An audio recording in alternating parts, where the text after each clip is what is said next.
बताना चाह रहा हूं कि मैं हुकूमत की तरफ से लाए गए इस रेजोल्यूशन की मुखालिफत में बोल रहा हूं और मैंने अमेंडमेंट्स भी दिए हैं प्रेजेंट एड्रेस के लिए। और चेयरमैन साहब, आप उर्दू को जानते हैं, किसी एक शायर ने शायद बरसर इख्तिदार जमात के लिए ये शेर कहा होगा कि उसूल बेचकर मसनद ख़रीदने वालों, निगाह अहले वफ़ा में बहुत हक़ीर हो तुम, वतन का पास तुम्हें था न होगा कभी, कि अपने हिर्स के बंदे हो बेज़मीर हो तुम, इज़्ज़त नफ्स किसी शख्स की महफूज नहीं, अब तो अपने ही निगहबानों से डर लगता है, डंके की चोट पे जालिम को बुरा कहता हूँ, मुझे सूली से न जिंदानों से डर लगता है। मोहतरम चेयरमैन साहब, मैं आज इन लोगों की तरफ से बोल रहा हूँ जो दिखते तो हैं, जिनके बारे में बात तो होती है मगर उनकी कोई नहीं सुनता। मैं उनके बारे में बोल रहा हूँ जिनके बारे में वज़ीर आज़म मोदी ने कहा था कि घुसपैठी है। मैं उन बेटियों और माओं के बारे में कह रहा हूँ जिनके बारे में मोदी ने कहा कि ज़्यादा बच्चे पैदा करते। मैं उन मासूम नौजवानों के बारे में कह रहा हूँ जिनको मॉब लिंचिंग के ज़रिए मारा जा रहा है।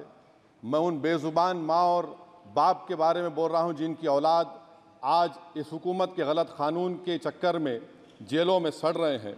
सर, मैं दस्तूर जब इस ऐवान में बन रहा था, संविधान बन रहा था, तो उस वक्त अलहदा वोटर लिस्ट और इंतखाबी रिजर्वेशन की बात आई, तो उस वक्त के हमारे फाउंडिंग फादर्स ने, हमारे बुजुर्गों ने, दोनों समुदाय के हिंदू और मुसलमानों ने फैसला किया कि हम इस पर राज़ी नहीं होंगे।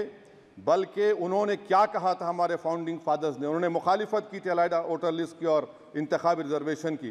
उन्होंने कहा था, I quote sir, it is the duty of majority community to ensure that minorities are elected in the representative numbers. BJP मुसलमानों की नफरत पर जीतती है और मुसलमानों के नाम निहाद मसीहा मुसलमानों के 90% ज़्यादा वोट हासिल करते हैं, मगर फिर भी इस ऐवान के दरवाजे नहीं खुलते मुसलमानों के लिए, और सिर्फ 4% मुसलमान जीत कर आते हैं। सर, संविधान सिर्फ एक किताब नहीं है जिसे चूमा जाए, संविधान एक किताब नहीं है जिसे दिखाया जाए, संविधान एक सिंबल भी है, मगर संविधान एक हमारे बुजुर्गों के ख्वाबों की किताब है। हमारे जमहूरियत को हमारे बुजुर्गों ने इस तरह समझा, हमारे फाउंडिंग फादर्स ने इस तरह जमहूरियत को समझा कि इसमें हर समुदाय और मजहब और समाज के मानने वाले लोगों की राय को शामिल किया जाएगा इस मुल्क को चलाने के लिए, मगर इस ऐवान में सिर्फ 4% मुसलमान जीत कर आते हैं। मैं संविधान से जो मोहब्बत के दावे करते हैं उनसे कहूँगा कि कभी उठाकर पढ़ो कॉन्स्टिट्यूएंट असेंबली डिबेट्स में कि नेहरू ने, H.C. मुखर्जी ने, सरदार हुकुम सिंह ने माइनॉरिटीज़ के बारे में क्या कहा था।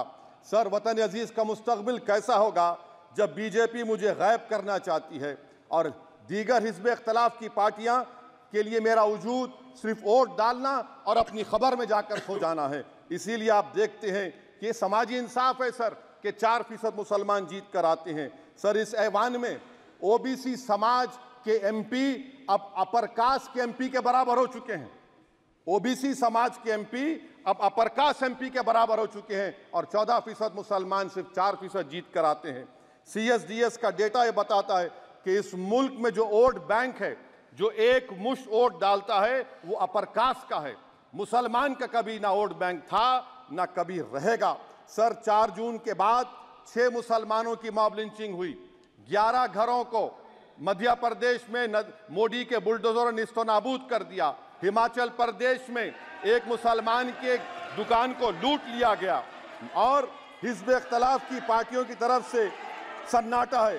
शायद अब वक्त आ चुका है कि लफ्ज़ मुसलमान का नाम लेना भी अब उस पर पाबंदी आयद कर दी जाएगी। सर, मैं ये बात बताना चाह रहा हूँ कि नरेंद्र मोदी को जो मैंडेट मिला है। एक मिनट, आप लोग बैठ जाएं, कृपया आप लोग बैठ जाएं। श्री मनसुख मांडविया जी, आप लोग बैठ जाएं, कृपया माननीय सदस्य बैठ जाएं। श्री मनसुख मांडविया जी, मनसुख मांडविया जी, कृपया आप लोग बैठ जाएं। अपने प्रारंभिक कृपया आप लोग बैठ जाएं। आप लोग बैठ जाएं। माननीय सदस्य ने अपने प्रारंभिक भाषण में जो शब्द प्रयोग करा है उसको ऑथेंटिकेट करा जाए। और अभी उन्होंने उल्लेख करा कि मोदी के बुलडोजर ने वहाँ मॉब लिंचिंग करा है, उसको भी ऑथेंटिकेट करा जाए। निश्चित तौर से इसको ठीक है। ठीक है। उवैसी साहब जब भी कोई बात नहीं सर, आप चेयर पर बैठे हैं जी, इसलिए आप मंत्री जी को पेट में दर्द हुआ, माशाल्लाह, शुक्रिया उनका। नहीं, तो सर मैं ये बोल मंत्री की रहा था, जवाबदेही है अरे ये नहीं, मंत्री इससे की बुरी बात क्या है? पेट में दर्द हो सकता है। वो दर्द ये सब ठीक अच्छा, है। दर्द हुआ, चलिए दर्द हुआ, दिल का दर्द हुआ। तो सर, जो नरेंद्र मोदी को मैंडेट मिला है वो सिर्फ और सिर्फ मुसलमानों की नफरत पर हिंदुत्व की वजह से मिला है। I would like to say it is not Modi's in dock, but every single person voted him despite his anti Muslim voice. And I would like to tell the opposition parties, this is not a moral victory for you, this is a victory of majoritarianism. Everyone should contemplate and do introspection. Why is it that the OBCs and the upper caste are getting their due representation? Why are the Muslims not getting? Are we here only to vote for you and not to get elected? If that is the case, please tell us that we are only here to vote for you. Sir, आज भारत के आधे नौजवान बेरोजगार हैं और रोजगार की तालाश, बेरोजगारी का आलम यह है सर कि मोदी सरकार के 5 साल में 75 लाख एस्पिरेंट्स की जिंदगी बर्बाद हो गई, 6 पेपर लीक हुआ। बेरोजगारी का आलम यह है सर कि रशिया जा रहे हैं, वहां जाकर अपनी जानों को दे रहे हैं। बेरोजगारी का आलम यह है कि नरेंद्र मोदी रोजगार का कैंप चलाती है नौजवानों के लिए कि तुम इजराइल में जाकर काम करो, उनको कैनन फॉडर बना रही है ताकि फलस्तीनियों की जायदादों को हड़प कर सके। ये भी कंक्लूड कर। अरे सर, मेरा टाइम है। कहाँ टाइम है सर? आप ये टाइम ले लिए मेरा। सर मैं 2 मिनट दीजिए। ये विश्वगुरु की पॉलिसी है। इजराइल को 27 टन हथियार जा रहा है।